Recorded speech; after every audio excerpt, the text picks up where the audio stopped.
Hello स्वागत है गुरु T में। आज हम लोग करेंगे 10th क्लास का सैम्पल पेपर, ठीक है ना। ये हमारा साइंस का है, तो बस वीडियो को आप लोग अंत देखेंगे तो सारी चीज़ें समझ में आएगी आप लोगों को।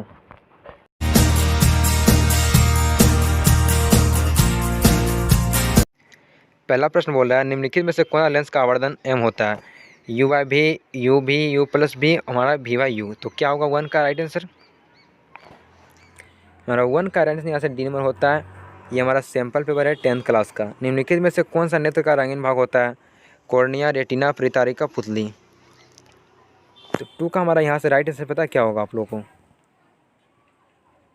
सी नंबर, परितारिका। वायुमंडल में प्रकाश के किस वर्ण का परिकर्णन अधिक होता है? लाल, नीला, पीला, नारंगी। परिकर्णन जिसका अधिक होगा उसका तिरंधर कम होगा।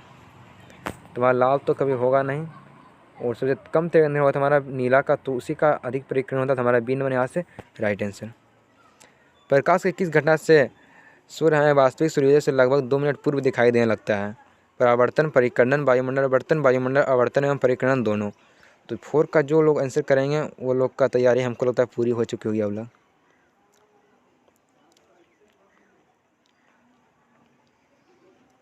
हमारा 4 का राइट आंसर यहाँ से हमारा बी नंबर, वायुमंडल आवर्तन। यहाँ से राइट आंसर हमारा बी नंबर होता है। लेकिन स्टूडेंट बहुत सारा गलती करते हैं, परावर्तन, परिकर्णन, या तो फिर दोनों ही कर देते हैं इसमें। तुम्हारा बी नंबर वायुमंडल आवर्तन होते हैं। निम्नलिखित में से कौन सा उभयलिंगी जंतु है? ये तो आप लोगों को भी बताओ कितने इंपॉर्टेंट प्रश्न है ये। केचुआ, मेढक, मछली, केचुआ। तो उभयलिंगी हम लोग 10th क्लास में पढ़े हैं, वो भी हमारा सिर्फ केचुआ ही पढ़े हैं। तो हमारा ए नंबर यहाँ से राइट आंसर। मेंडल ने अपने प्रयोग के लिए किस पौधे को चुना था? आम, गुलाब, गेहूँ, मटर। तो 6 का कौन आंसर करेगा इसका? 6 का हमारा डी नंबर, मटर पर चुना था, ठीक है ना। ध्यान सुनिएगा, मटर पर चुना था। निम्नलिखित में से कौन सा अवशोषी अंग है? रीढ़ की हड्डी, अंगूठा, कान, अपेंडिक्स। तो 7 का हमारा यहाँ से होगा डी नंबर, अपेंडिक्स। हमारा 48 क्वेश्चन करेंगे, तो वीडियो को बस आप लोग अंत तक देखिएगा। चिपको आंदोलन किस संबंधित है? वन संरक्षण से, मृदा संरक्षण से, वृक्षारोपण से, जल संरक्षण से। 8 का राइट आंसर हमारा से यहाँ से वन संरक्षण से, ठीक है।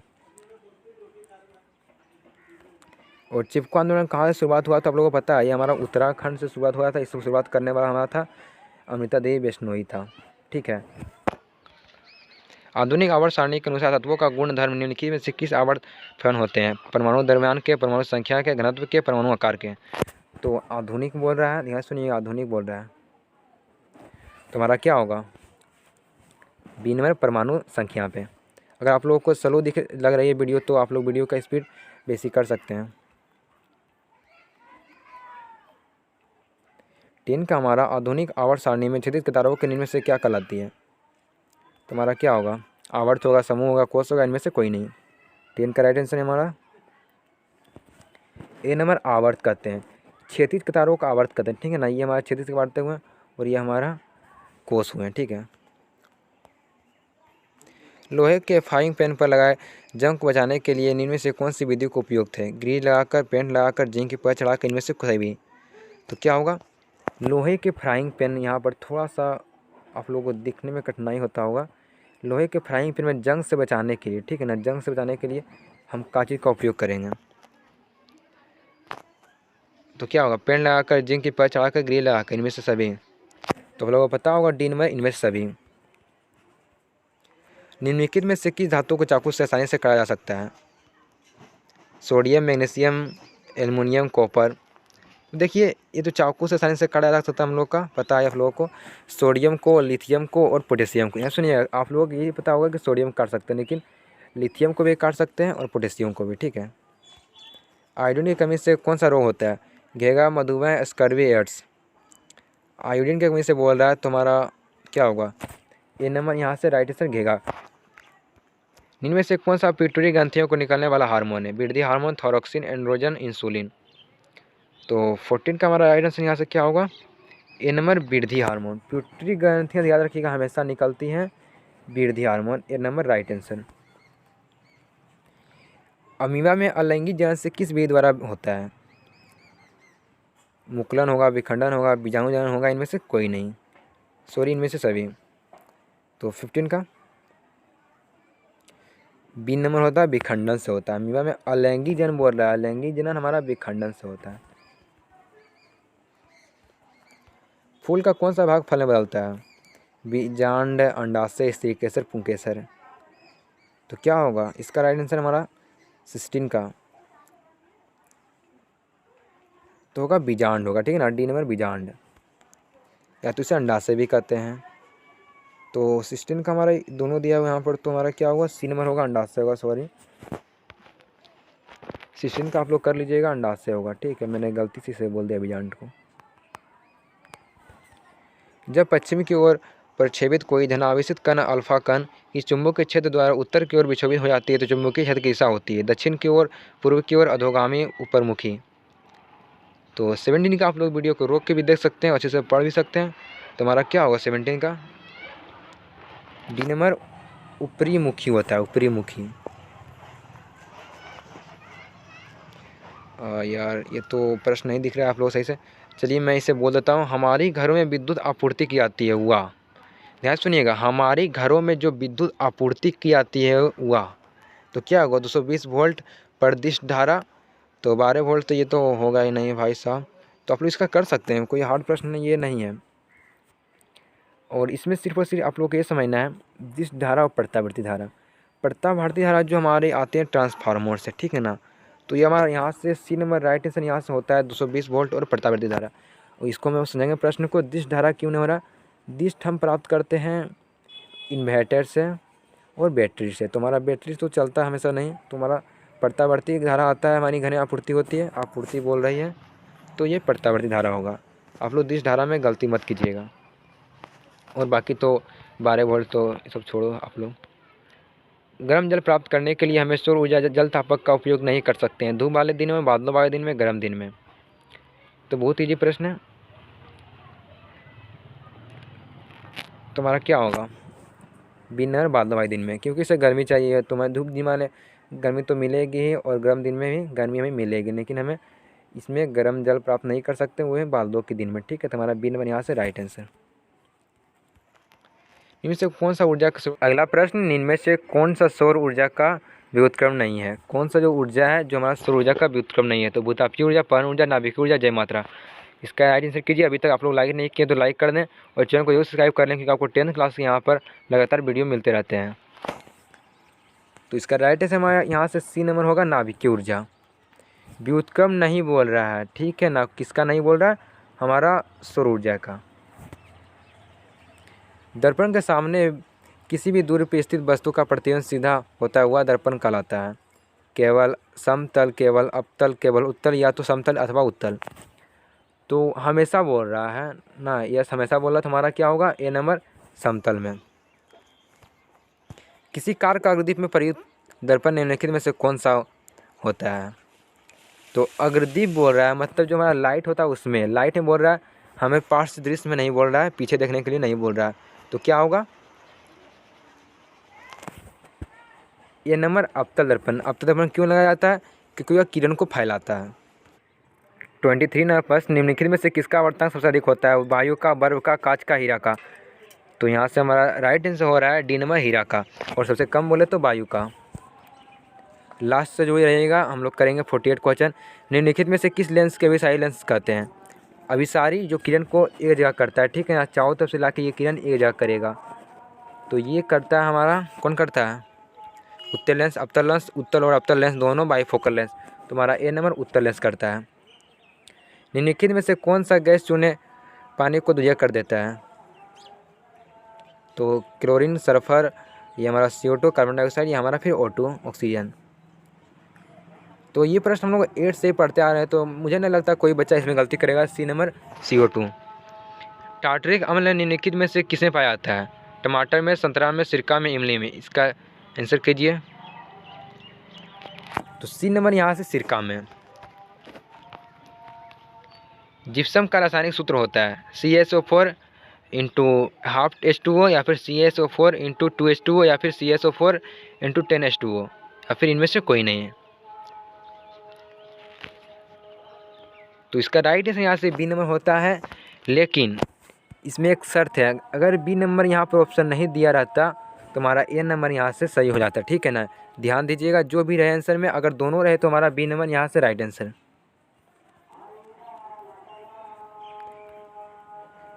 जिंक तथा सल्फ्यूरिक अम्ल के बीच अभिक्रिया से निम्नलिखित में से कौन सी गैस निकलती है? Oxygen, CO2, H2, N2। तो जानते हैं आप लोग, हमारा जिंक क्या है? धातु है।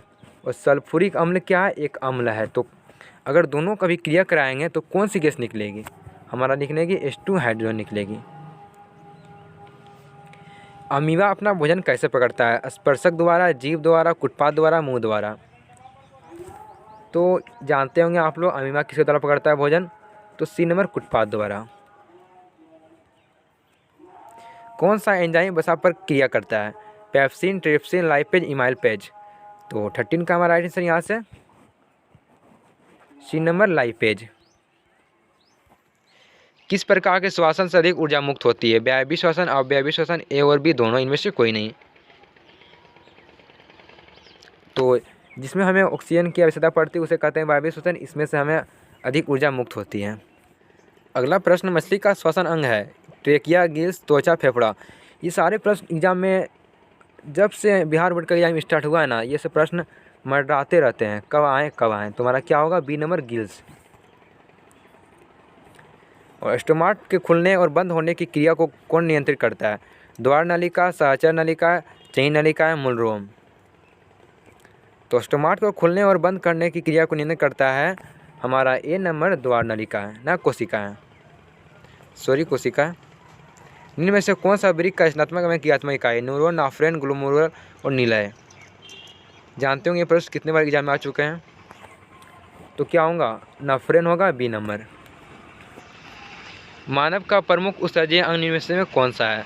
वृक्क है, जंतुओं में, अरे यार, श्वेत ग्रंथि, अंगनाशय। तो ये दोनों तो नहीं होगा, आप लोगों को शक दूर हो चुका होगा, लेकिन अंगनाशय और वृक्क में शक होता होगा, लेकिन हमारा ए नंबर होगा, वृक्क होगा। ठीक है। एंड्रोजन क्या है? नरलिंग हार्मोन, मादालिंग हार्मोन, पाचक रस, इनमें से सभी। तो इसका राइट आंसर यहाँ से ए नंबर, लिंग हार्मोन। ठीक है, नरलिंग हार्मोन। अगला प्रश्न है, विद्युत प्रतिरोधकता का सही मात्रक क्या होता है? Ohm, ohm by metre, volt by metre, ohm metre. तो हमारा 37 का डी नंबर होगा, ओम मीटर। ठीक है ना, गलती मत कीजिएगा, ओम बाय मीटर मार के। इनमें से कौन सा विद्युत का सबसे अच्छा चालक है? तो चांदी, लोहा, नाइक्रोम, रबर। तो डी नंबर यहाँ से नहीं होगा, रबर। तो क्या होगा? सबसे अच्छा बोल रहा है या सबसे अधिक? तो ए नंबर, चांदी होगा। विद्युत धारा के चुंबकीय प्रभाव की खोज किसने किया था? आ गया यहाँ पर मोस्ट इम्पोर्टेंट प्रश्न। तो इसका राइट आंसर यहाँ से बी नंबर होगा, ओरस्टेड ने किया था। और विद्युत मोटर परिवर्तित करता है, ये अच्छी प्रश्न है, हर साल एग्जाम में आते हैं ऐसे प्रश्न। यांत्रिक ऊर्जा को विद्युत ऊर्जा में, रासायनिक ऊर्जा को विद्युत ऊर्जा में, विद्युत ऊर्जा को रासायनिक ऊर्जा में, विद्युत ऊर्जा को यांत्रिक ऊर्जा में। तो इसका क्या होगा? विद्युत मोटार है तो ये करेगा विद्युत ऊर्जा को। तुम्हारा ये ए और बी तो होगा नहीं, आता है यहाँ पर हमारा ये सी नंबर। विद्युत ऊर्जा को रासायनिक ऊर्जा में या रासायनिक ऊर्जा में परिवर्तन नहीं करता है, करता है कौन?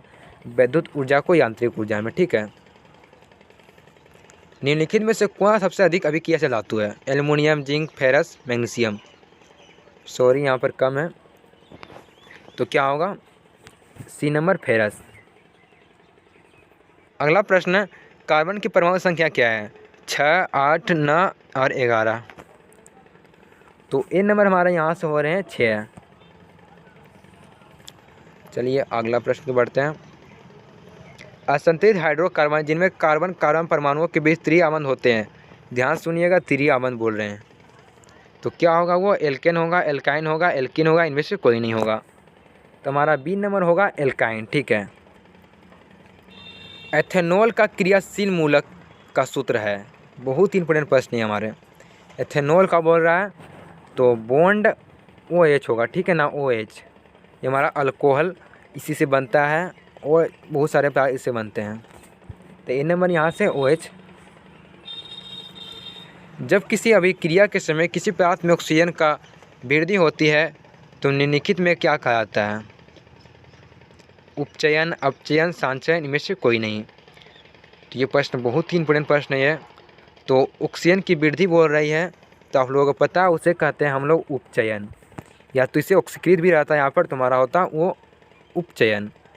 अम्ल की पीएच मान होता है 7 से कम, 7 से अधिक, 7, 14। मुझे नहीं लगता इसमें कोई दिक्कत हुआ है किसी बच्चे को। तुम्हारा ए नंबर 7 से कम। धोने का सोडा का आणविक सूत्र है Na2CO3 और Na2CO3 इंटू 2H2O, और सी नंबर Na2CO3 इंटू 10H2O, और D number Na2CO3 into 5H2O। तो 4 का आप लोग पता होगा C number Na2CO3 into 10H2O। अगर आप ये लास्ट वाला भी याद कर लें तो अच्छी बात रहेगी, क्योंकि एग्जाम में आएंगे तो ऐसा ही प्रश्न आएंगे। मधुमक्खी का डंक एक अम्ल छोड़ता है जिसका कारण दर्द एवं जलन का अनुभव होता है, यह अम्ल है। हमारा लास्ट प्रश्न 48, पता ही नहीं चला होगा लेकिन हम लोग 48 प्रश्न कर चुके हैं। तो क्या होगा? मेथोनोइकल अम्ल, एथोनोइक अम्ल, सिट्रिक अम्ल, ऑक्जेलिक अम्ल। तुम्हारा ए नंबर होगा मेथोनोइक अम्ल। ठीक है, ए नंबर यहाँ से राइट आंसर। अभी तो आप लोग लाइक नहीं किए तो वीडियो को लाइक कर दें और चैनल को जरूर सब्सक्राइब कर लें, क्योंकि आपको 10th क्लास यहाँ पर अच्छी तरीके से तैयारी की जा रही है और बहुत सारे बच्चे इससे फ़ायदा भी उठा रहे हैं। चलिए फ्रेंड्स, बाय, हम लोग मिलते हैं नेक्स्ट वीडियो में।